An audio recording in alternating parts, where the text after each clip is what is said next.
La Mazda 3 fait partie des compacts où règnent les Golf 308 et autres Mégane. La génération actuelle date de 2013 et a subi un léger restylage en 2016, à l'occasion duquel la carrosserie 4 portes a disparu. La Mazda 3 n'est donc plus disponible qu'en 5 portes désormais.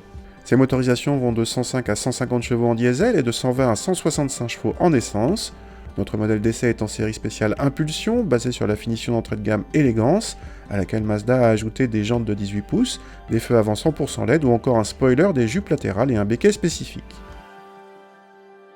A l'intérieur, le restylage n'a pas changé grand chose, si ce n'est quelques matériaux et l'arrivée d'un frein à main électrique ou d'un volant qui peut désormais être chauffant. La présentation reste correcte, mais en retrait par rapport à des Golf ou 308. L'équipement est en revanche complet.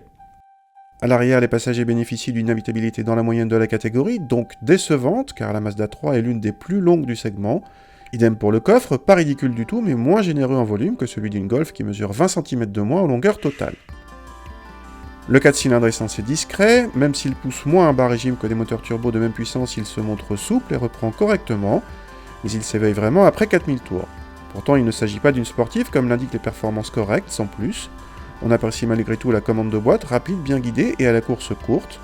Côté châssis, notre modèle d'essai avec roue de 18 pouces s'est montré un peu trop ferme pour ce modèle sans vocation sportive, mais en contrepartie doté d'un dynamisme agréable sur petite route. En budget, cette compacte essence sans turbo et sans downsizing n'arrive pas à échapper au malus écologique qui reste cependant raisonnable avec 135 grammes par kilomètre de CO2. Question tarif, la Mazda 3 débute à 23 500 € avec le même moteur dégonflé à 120 chevaux qui offre des prestations assez proches notamment car il affiche les mêmes valeurs de couple.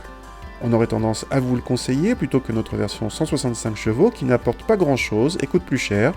Quant à cette série spéciale Impulsion, elle ne nous apparaît guère intéressante notamment pour les routes 18 pouces qui dégradent le confort.